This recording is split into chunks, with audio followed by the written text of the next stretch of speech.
दोस्तों, क्या आपने कभी सोचा है कि देश के सबसे मशहूर युवा कथावाचकों में गिने जाने वाले इंद्रेश उपाध्याय महाराज जैसे नाम की जब शादी होती है तो दहेज जैसी चीज का क्या स्थान होता है। सोशल मीडिया पर लाखों लोग उन्हें फॉलो करते हैं और जैसे ही उनकी शादी की खबर आई, हर कोई इसी बात पर चर्चा करने लगा कि क्या इंद्रेश जी ने दहेज लिया। आज मैं आपको इस पूरी शादी की ऐसी सच्चाई बताने जा रहा हूँ जो शायद आपने कहीं नहीं सुनी होगी, इसलिए वीडियो के आखिर तक जरूर बने रहिए। सबसे पहले जानते हैं कि इंद्रेश उपाध्याय आखिर हैं कौन। 7 अगस्त 1997 को वृंदावन में जन्मे इंद्रेश जी प्रसिद्ध कथावाचक कृष्णचंद्र शास्त्री महाराज के पुत्र हैं। बचपन से ही वे भक्ति और शास्त्रों की तरफ आकर्षित रहे। सिर्फ 13 साल की उम्र में उन्होंने श्रीमद् भागवत गीता का अध्ययन पूरा कर लिया था। आज वे देश के सबसे युवा और लोकप्रिय कथाव्यासों में गिने जाते हैं। उनके भजन, कथाएं और प्रवचन सोशल मीडिया पर लाखों लोग सुनते हैं और भक्तिपथ नाम का आंदोलन भी उन्होंने ही शुरू किया है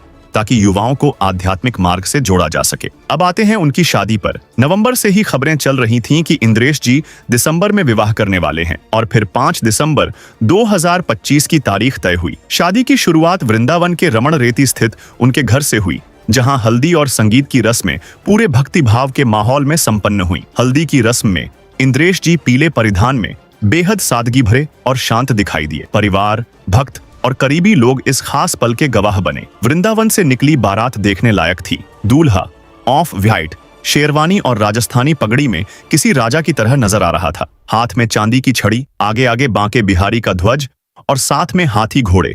पूरा माहौल किसी धार्मिक शोभा यात्रा जैसा बन गया था। लोग छतों और गलियों से दूल्हे को देखने इकट्ठा हो गए थे। यह कोई साधारण बारात नहीं थी, बल्कि भक्ति और संस्कृति से भरी एक अनोखी यात्रा थी। शादी की दुल्हन शिप्रा शर्मा मूल रूप से हरियाणा के यमुनानगर की रहने दो वाली है और इस समय उनका परिवार अमृतसर में बसता है। उनके पिता पंडित हरेंद्र शर्मा उत्तर प्रदेश पुलिस में डीएसपी रह चुके हैं। दोनों परिवार पहले से एक दूसरे को जानते थे, इसलिए यह रिश्ता आत्मीयता और संस्कारों पर आधारित था। शिप्रा जी पहले भी कई बार सोशल मीडिया पर कृष्ण भक्ति करते दिखाई देती थीं और कई लोगों को तभी अंदाजा हो गया था कि यह रिश्ता कुछ खास है। विवाह जयपुर के ताज आमेर होटल में हुआ, जिसे मिनी वृंदावन की तरह सजाया गया था। राधा कृष्ण थीम, फूलों की दिव्य सजावट, दीपों की रोशनी और शंख घंटियों की ध्वनि, पूरा वातावरण भक्ति से भरा हुआ था। इस विवाह की सबसे बड़ी खासियत थी 101 पंडितों द्वारा संपन्न वैदिक विवाह। देश के अलग अलग तीर्थों काशी,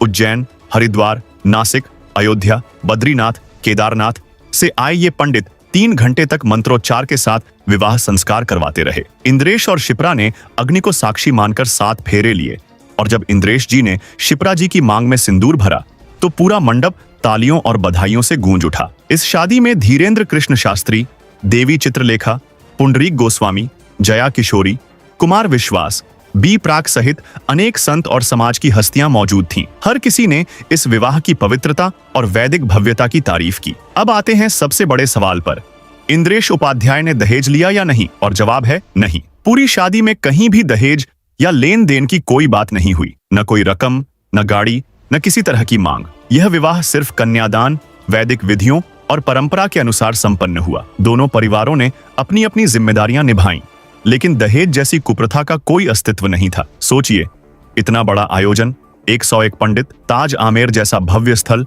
3 दिन के कार्यक्रम, ये सब करोड़ों में गया होगा, फिर भी दहेज नहीं। इस शादी ने साफ संदेश दिया कि भव्यता और परंपरा दहेज के बिना भी निभाई जा सकती है। शादी के बाद इंद्रेश जी ने कहा कि अब वे और शिप्रा जी मिलकर भक्ति और समाज सेवा के कार्यों को और मजबूत करेंगे। शिप्रा जी महिलाओं में भक्ति का संदेश फैलाने का काम करेंगी और दोनों मिलकर युवाओं को सही दिशा दिखाने की कोशिश करेंगे। यह शादी सिर्फ 2 लोगों का मिलन नहीं थी, बल्कि एक शानदार संदेश था कि असली शादी प्रेम, भक्ति और संस्कारों से बनती है, न कि दहेज से। इंद्रेश जी ने इस विवाह से समाज को एक मिसाल दी है। तो दोस्तों, अगर आपको भी लगता है कि इंद्रेश महाराज ने सही किया है तो कमेंट में जय कृष्णा जरूर लिखिएगा और हमारे चैनल को सब्सक्राइब करना बिल्कुल न भूलिएगा।